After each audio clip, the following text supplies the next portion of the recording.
Hello everyone, I thought it was time to dip into the Star Wars universe and give a long overdue retrospective of some of my favourite Black Series action figures. And I'm going to start off with this deluxe set. This is the second oversized vehicle that we got in the 6-inch scale, and of course it is Luke Skywalker and his Landspeeder.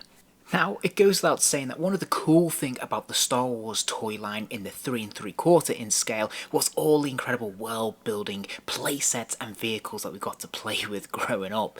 And the idea that we could replicate that in the 6-inch scale is just mind-blowing, and it was really exciting when these first vehicles got announced. We had the TIE Fighter, which was absolutely gigantic, and this much smaller Landspeeder, and we had a number of others, including some speeder bikes, but since then it seems to have dried up, and I don't know whether they were particularly big sellers. We did get the Snowspeeder a few years ago, but since then there hasn't really been an awful lot, which is a real shame because this is a really exciting line to have in the 6-inch scale. Just imagine having Slave 1 or the Millennium Falcon. I mean, that would be absolutely gigantic, but wow, that would probably have to be a Haslab project. So without further ado, let's start off by looking at this packaging. Well, of course, it is oversized packaging. It is a nice oblong shape, and it's pretty broad, which is pretty cool to see. Now, on the front of the packaging here, we have actually an illustrated image, which is quite nicely done. It is the Black Series, so it is in that sort of grayscale, which is a shame because I think this is a really exciting image, actually. They've done a really nice job with it, but I think if it just been in colour, it would have really popped and been really exciting. As it is, I've never been a big fan of this grayscale packaging, but hey, this still looks really nice. It's very presentable. Of course, we have these colour images of the vehicle itself as well, the top and the bottom, and then we have this tiny little window display showing the action figure inside. So all in all, this looks pretty exciting and it's very displayable. If we flip it over onto its side panel, we can see another grayscale image here of Luke Skywalker. This looks pretty nice. Again, you know my feelings on that in terms of the grayscale, but it's still a good image. And if we flip it around to the other side, obviously it's just that red banner there, and we have the number 2 in this special release series, which is pretty cool. Now, if we look at the top banner though, if we look at the top banding of the packaging, we can see there's actually this colour image here of the vehicle, which looks really nice actually, and it's nice that they've actually bothered to use this space for something, so I think this is pretty effective. And then finally, if we look at the reverse of the packaging, we can see these all colour images of the action figure and of course the vehicle as well. And there's a little bit of bio about the Landspeeder itself and Luke Skywalker, and overall this still looks pretty nice. Now, I must admit, I've never been a huge fan of the early Black Series branding. It always seemed a little bit dull and just seems to be, you know, lacking a little bit of colour, which is a shame. But all in all, this still looks pretty presentable, and I think, you know, it's quite an exciting vehicle. So let's start off by looking at Luke Skywalker himself. Now, first impressions are that there's something a little bit gawky about this action figure. And while I'm really pleased to see this cloth tunic that he's got on, I'm not sure if the materials really work very well with the rest of the plastic figure. And I think that Hasbro have really struggled with their likenesses, their sculpts of Luke Skywalker across the years, because this just doesn't look very accurate, does it? It just doesn't look like a very good likeness of Mark Hamill from A New Hope. Almost everything about this looks wrong, to be honest. I mean, sure, it has a passing resemblance, but at this time when this figure was being made and at this scale, we're used to much better, much closer likenesses than this. So this is a little bit gawky, a little bit strange, and kind of inexplicable, really. Now, as I said, I'm actually all in favour of the cloth tunic. I really like having different textures in my action figures, and I think this works quite well for the most part, but I do think that it maybe looks a little bit too big and a little bit too sloppy on him. He also has this plastic or rubber belt around his waist, which is actually quite nicely sculpted, and some nice paint apps going on here. We can see the silver of the buckle, we can see the individual gold buttons as well. There's actually a little clip there for his lightsaber. I think this looks quite nice, but it has a tendency to want to come away, and it's not really secured at the back, which is surprising. Now, for his hands, he does only have the 2 hands. They're both gripping open hands, because that's obviously to grip his various accessories that he comes with. This works absolutely fine. I have no issues with this. And then, of course, if we look at his legs, we can see that these are, I think, unique pieces. I don't believe I've seen these on any other Black Series figure so far. But these are quite nicely sculpted, quite nicely textured. There's a decent number of paint washes running through these to give them that texture and detail, which I think works really well. In terms of articulation, he does have a ball joint in the head, so he can move his head from side to side, and he can also nod it up and down. Now, he can't move it or tilt it from side to side, which is a shame, but as I said, he can nod it up and down. A pretty fair distance, to be fair to him. Obviously, when it comes to looking up, it is hindered a little bit by that plastic hairpiece at the back there, but there's still a good range of motion here. Now he's got ball joints in the shoulders which kick up and out a pretty fair distance, to be fair, and he also has a complementary bicep swivel at the top there, so of course he can rotate that bicep around, and then you'll see he also has double joints at the elbow, so he can kick those arms, that lower arm, all the way back to the top of his head there, which is fantastic. There is a pin swivel at the wrist, so of course the hand will rotate all the way around and it will hinge forwards and backwards.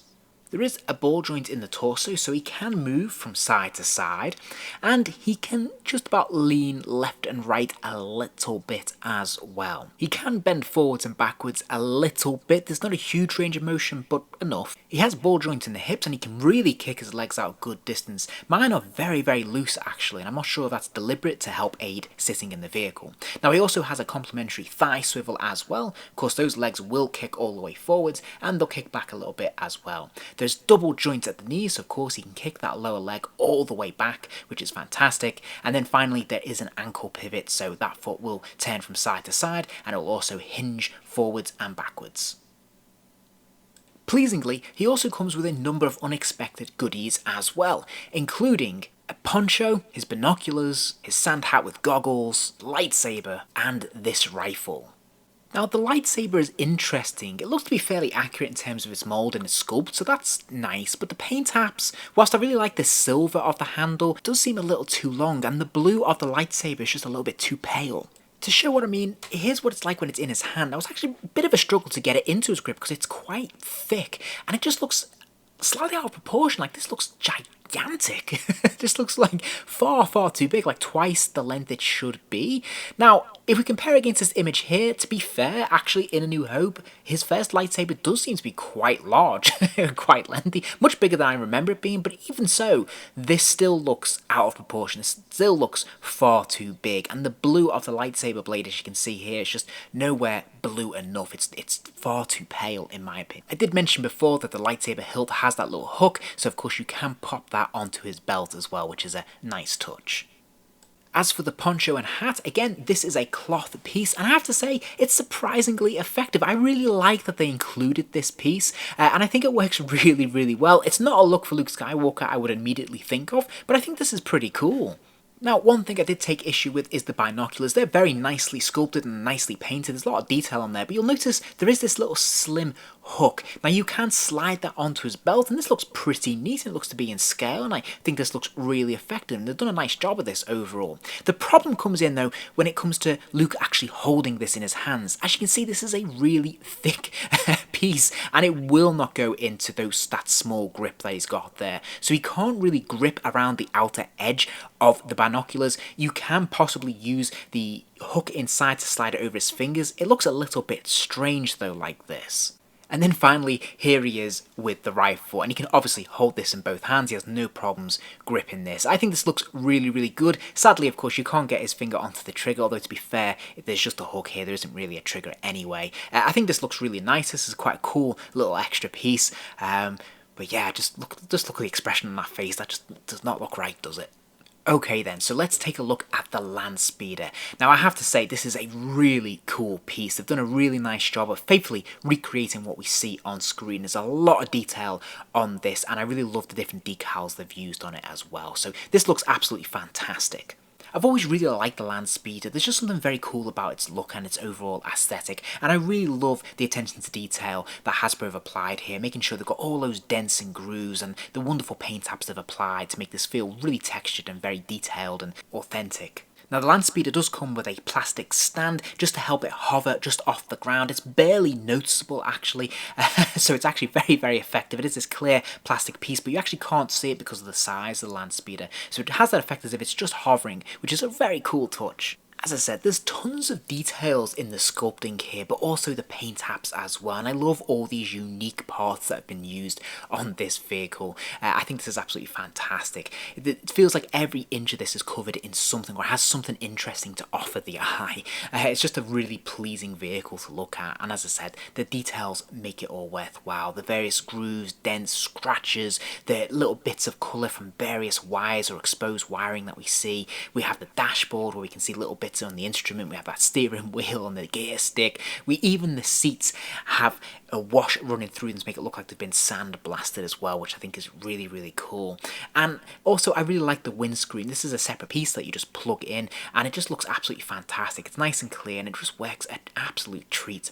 And I really love how they've got the dirt at the front of the vehicle and this massive dent at the front of the vehicle there, and they've actually even bothered to show that that's been scraped in with a bit of a silver paint and a wash running over that. I just think it looks absolutely tremendous.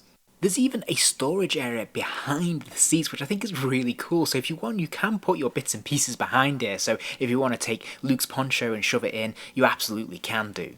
You'll notice there's also a plastic catch as well on top of the vehicle, so you can actually strap in Luke's rifle. I think this is a really cool, clever touch, and I think just adds a little extra dimension to this vehicle, which makes it even more fun.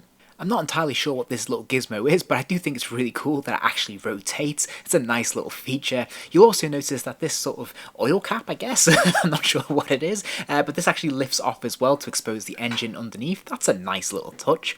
And of course, the actual hood does lift up, and we can see this wonderful engine underneath. I love this extra detail. This is absolutely fantastic. I think this is absolutely tremendous. I love the sculpting of all these different parts. I love how much detail is in here, but I love also that they've capitalized on this with appropriate color scheme as well in terms of the paints. I think this just looks really fun and interesting.